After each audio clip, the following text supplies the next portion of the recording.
Hey guys, I know it's kind of in a weird time, but I just wanted to take a minute to kind of rant.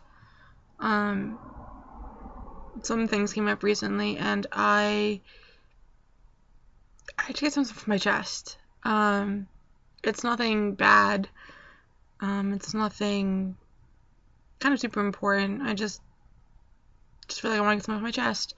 I was recently watching something, and I liked it a lot. It was funny. But watching it reminded me of things that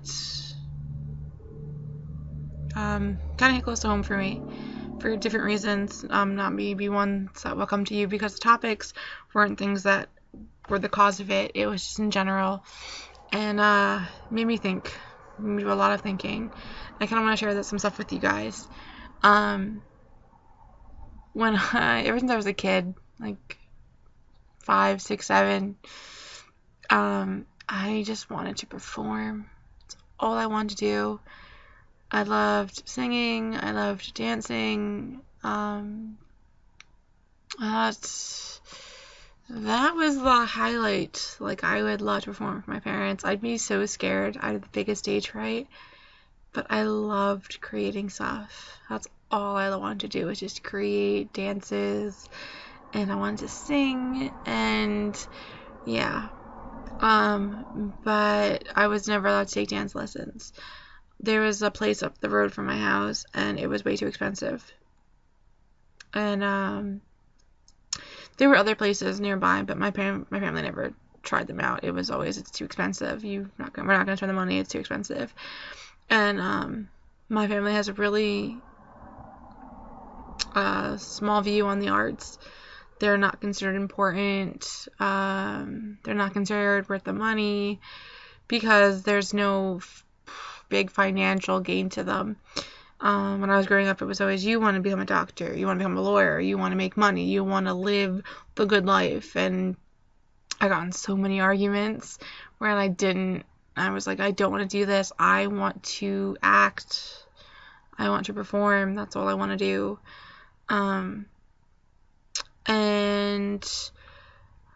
I never really thought about it, And then I was in middle school, or just before middle school, and I learned what voice acting was. And I knew that's what I wanted to do. Nothing. I would do all this research on what voice acting was and who were the big voice actors and what they did and how they did it. And I mean, I learned about it from people that did other voices, and I learned from people that used their natural voice but did like different things to it, and it was something that interested me so much. And I knew as soon as I learned what it was, something clicked inside of me, and I was like, that's what you want to do. Like, that is your purpose, that is your goal, is to do that. And I wanted to do anything I could to do it. But when I was in high school, my guidance counselor was very supportive. I told her I wanted to go to Connecticut School of Broadcasting, and her words to me were, no, you don't. You want to go to community college. And I wanted to go to the broadcasting school because that's what I kept learning about. You wanted to go to do broadcasting. You wanted to learn new communications and stuff like that. And that's what I was always assumed it was. And her attitude was, no, you don't. You want to go to community college. You want to test stuff out there, and you want to switch majors, and you want to do other things. And I didn't want to do that.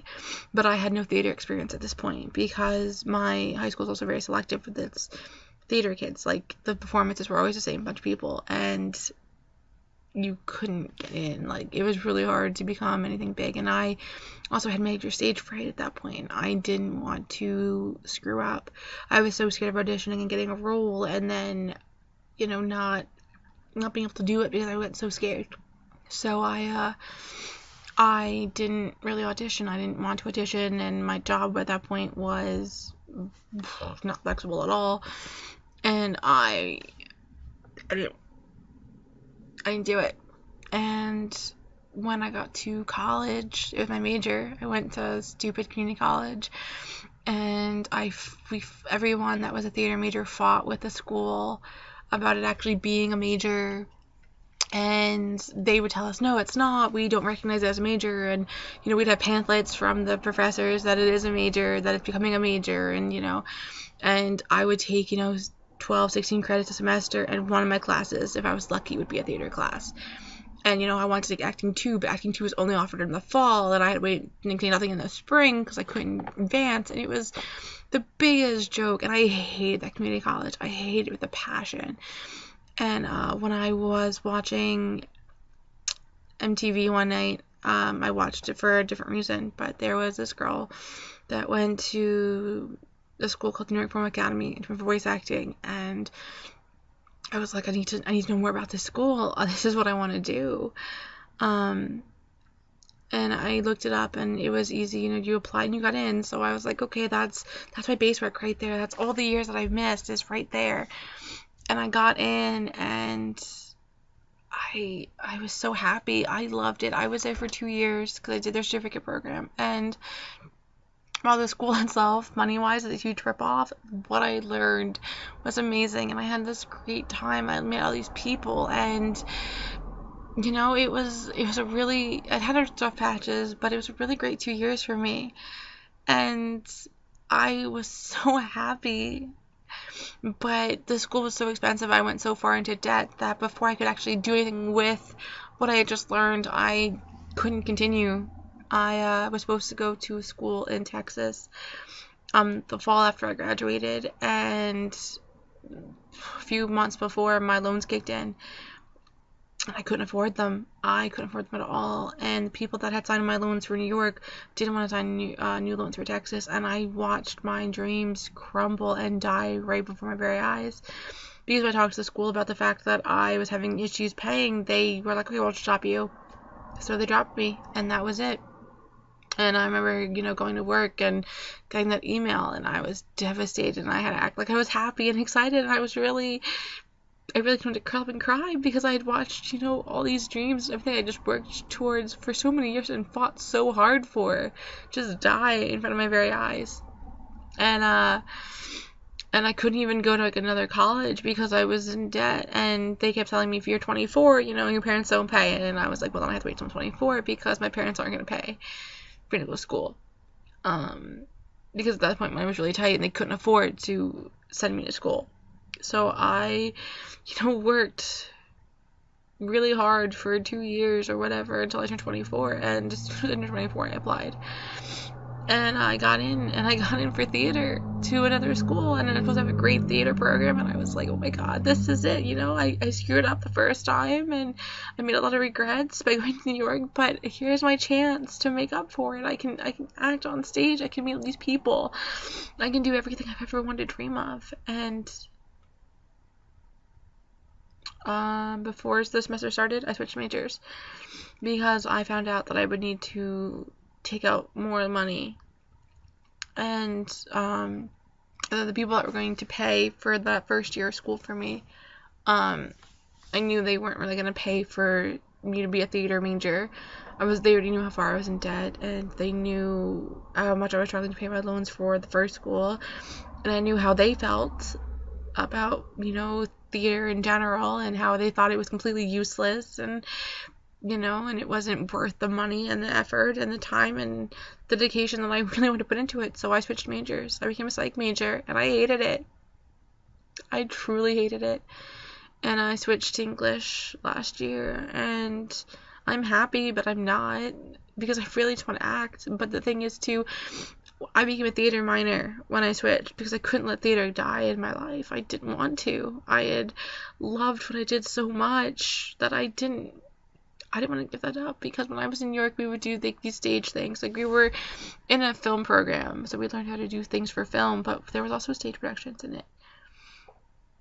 And I fell in love with the rehearsals and the rereadings of the script and the memorization and getting my hands dirty, like working hard on characters and what position would be and how I'd feel and move. And I don't know, I enjoyed all the hours of rehearsal that I spent trying to make, each scene perfect. And then we would film what we had learned. Like, we were taking our theater our theater production we were making into a movie, and there were things I had to learn for it, and I loved learning all these moves and dances, and it was so much fun for me, and that's what I really wanted to do. I loved the final product too, but I loved all the hours of rehearsal that I had spent into it. Like, for me, that was the highlight of anything, and that's what I loved the most, was getting my hands dirty and learning the nitty-gritty of everything. And when I became a theater minor, I realized how outcasted I was in the entire program. You know, the majors wouldn't talk to me. I worked for the department my first year, and, you know, they would sit next to me and they wouldn't talk to me. They wouldn't look at me. It was like I was the scum of the earth, and I didn't know what I did. I mean, I wanted to join their program. I was in their program. I got accepted into the school for their theater program, and I was completely, like, shunned out, and I hated it, and I was like, then why am I part of this program? I'm clearly not accepted here. And when I couldn't go back to work for them the next year, I was like, maybe that's for the best, because I don't feel like I'm a part of anything there, and I really, like, their big thing was everyone's a family, and I was like, funny, I worked with you guys, I minored for you guys, and there was no family there. I mean, my acting in one class became a family, and I felt so outcasted because at that point I was already disgusted with the other people that I didn't want to get close to this family because I didn't want to get hurt by them, and it was my classmates. And so I was like, maybe it's for the best, and then I debated, you know, not becoming a theater minor anymore and teaching my minor to something else because I just didn't want to be part of the program. And then I binge watched, like, this group, and I fell in love with it again, you know, and they have this closeness about them, like, you know that they're great friends and they support each other and everything they do, and you can tell the work that they put into it, and that's all I want. Like, I want to work with someone that has the same passion as me, and I want to create things with them. I want to, you know, sit there in front of the computer, and I want to edit everything, and I want to write the scripts, and I want to film stuff. And yeah, my school has a film club, but I'm not part of it because my schedule is really conflicted. And, you know, I want to just do projects. You know, I want, like, a small group of friends, and I just want to do stuff with them. Like, and that seems like such a far off reality because every time I try, it fails. I've tried on 3 separate occasions to film things with friends, and every time it's failed. The first time, I got the rights to use a song for a video, and I was trying to get people from all over the country to help and over the world. I used this fan page, and I got a few responses, but nothing major. And then when I was going to do a lot of filming, things fell through on my end, and it collapsed, and I just wasn't going to try to pick it back up because there wasn't enough support to even get the project really on its feet. And then a few years ago, I tried to film something with a couple people, and I met them, and we were, you know, pretty much had to go. I had everything. I was all excited, and then it was, oh, this person didn't show up, and this person didn't show up, and we were only a cast of, you know, 4 or 5 people, and one person not being there changed the entire thing because it needed everyone there to look good and to make sense and to be something I envisioned. And I just wanted to film something with my friends. You know, I wanted to film us, you know, obviously with the finished product of this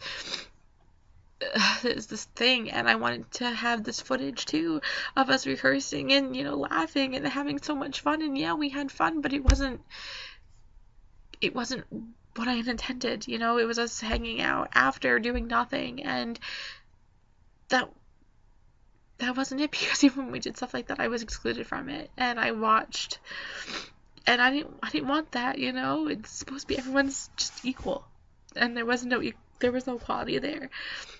The next year I tried again, and it crumbled the day of again. This person didn't have what they wanted. This person didn't have what they wanted. Oh, this thing fell apart. But there was no contact for me that there was an issue because I would have accepted it, you know. I would have been like, okay, well, stuff happens. I get it. And it just crumbled. And I met some cool people, and, you know, now I'm not friends with any of them because things happen. So, now I just want to create, you know, I go to this school that I'm not happy with. I don't feel like I belong there at all, and I'm wasting all this money to get a diploma because I really want this paper, but I'm not happy with it. But I can't go anywhere because I can't afford to go out of state and go to the program. And, you know, I'm at a dead end. because I really just want to film things with stuff. Like, I just really want to have a group of people that I feel close to that I can start all this stuff with. And I can't, you know, like, I live in a town where there's nobody, you know. When I wanted to start this stuff, nobody was interested. And I tried, you know, and that's why I branched out to other people. And they don't want to start interested in either. So, you know, I'm at the point where I don't want to try anymore. I mean, I want to, but what's the point? What's the point of, you know, asking people for their help? Like, I have this idea, you know, I don't even know what I would create, but I want to create something, like maybe like a series or something fun, where it's all of us just working together, having a good time, and it becomes something, whether it has a million views or 2. I just want to create something and have it and be like, look, this is what we spent all this time and energy on, and it's something beautiful. And, you know, there is people responses, oh, well, I have Dub Smash. We'll do something like that. I'm like, that's not what I want. I want something where we create something from nothing, not something so minuscule as Dub Smash. And it seems like no one understands exactly what I mean, because no one understands where I'm coming from. And like all day I would just felt like, you know, I really don't know what to do anymore, because I'm just so lost. And I don't know. I give up. I'm so done with trying to make things to a point where I'm happy with them. And I'm not even like a really picky person. I just want to create something. I just want to, you know, have a group of people that want to do what I'm interested in. And we all have the similar interests. We all want to create something. We all want to, you know, write a script and write characters and just do something. Just do something fun. And be proud of the fact that we worked on it together. Well, I've wasted a few guys' time, and thanks for listening, and I hope I'll see you guys next week with something a lot more upbeat than this. Have a good night, guys.